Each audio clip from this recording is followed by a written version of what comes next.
I'm Nathan Howe. I'm a professor here in Interior Architecture and Product Design. I'm also the department head. Hi, I'm Donna Fulmer. I'm an assistant professor in IAPD and I'm a 1991 graduate. I'm Steve Davidson. I'm an assistant professor in the College of Architecture, Planning and Design in the Department of Interior Architecture and Product Design. I graduated from this program in 1977 when it was an undergraduate curriculum. My name is Caleb Amundsen. I am currently living in Manhattan, Kansas still. You couldn't get rid of me quite yet. And I'm working in Lawrence, Kansas at a firm called Hoke Lay. We are a full-service architecture and design firm. We specialize in high-end residential, commercial work, and then we also do these really cool modern horse riding arenas and barns in our equestrian design team. So I have been working since I graduated in May of 2017 from IAPD. My name is Adam Herbig. I live in Kansas City, Missouri. Graduated from Interior Architecture and Product Design in 1999. I now own my own company called Dig It Big.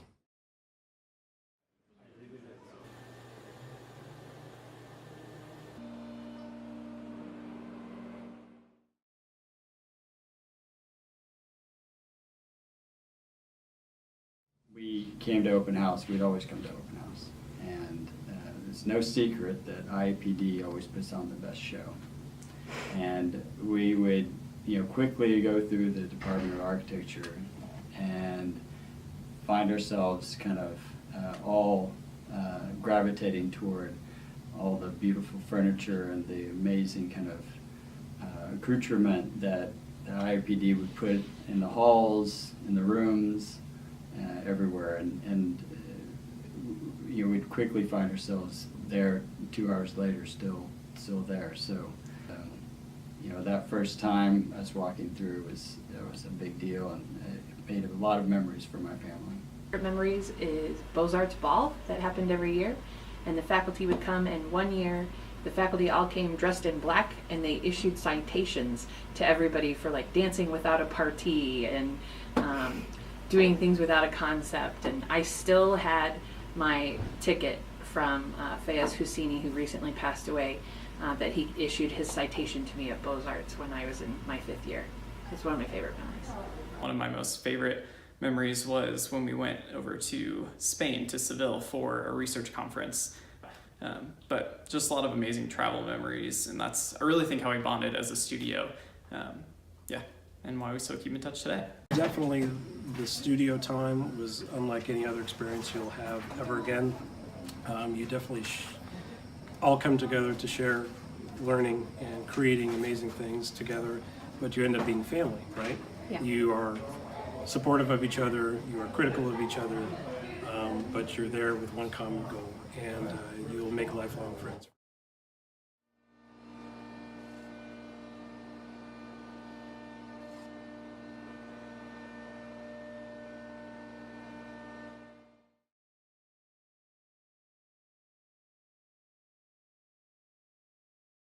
Don't wait passively for your education. There are things that you're going to learn on time, and there are things that you're going to want to learn, and you might as well learn it now. There's a lot of resources. Ask your faculty. Don't wait for that class to come up. Get in the shop. Learn how to build with your hand. Do what you guys are doing, and you guys have the 3 shops that you are getting your hands dirty in. Interior architecture, what you're learning in terms of the skill set of a designer is not about making money or how to make money. It's about, more to the point, learning how to conduct yourself in life. And it's one of the most important sort of ideological things that I ever took from the program, because moving forward in the way that I've lived my professional and even to an extent my personal life, it all harkens back to the way that we look at a problem, evaluate it, prioritize, and solve it from a creative standpoint. I'd say my advice for young designers, or just definitely keep your options open. You're in a fantastic program that prepares you to solve problems, which is primary. You can identify and solve all kinds of issues in the design world and beyond, and that opens you up for a lot of career opportunities in multiple fields. And as long as you're willing to explore all kinds of things and follow the opportunities as they're put in front of you, you can grow and go beyond where you think is possible.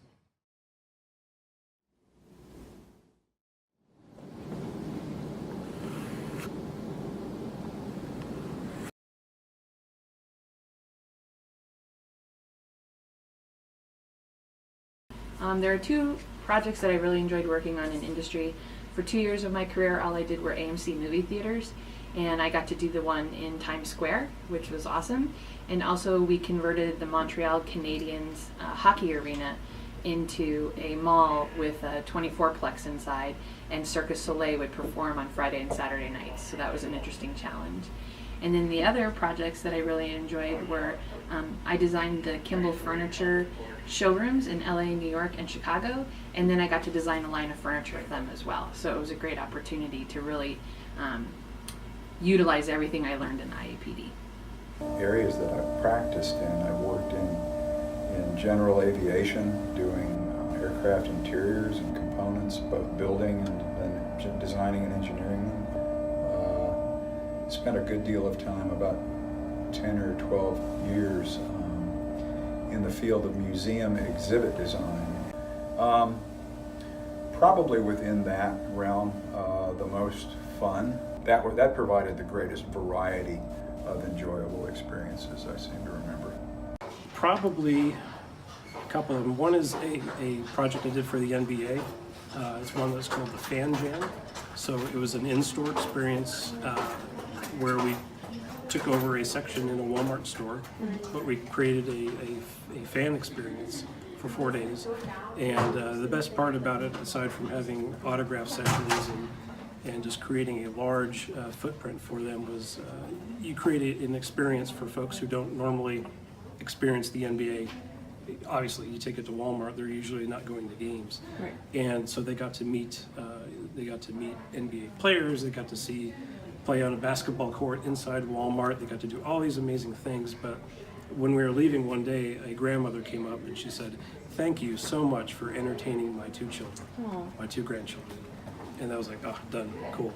I did a fast track restaurant, and the importance of that project for me was, I mean, I had done schools, libraries, homes, and all of those you kind of understood that they're really absolutely important, kind of what the architecture was and the environment. But when I did the restaurant for the first time, I realized that, you know, in a restaurant, you have food, you have the service, and you have the atmosphere. If you don't have those three things, then the business is going to go under.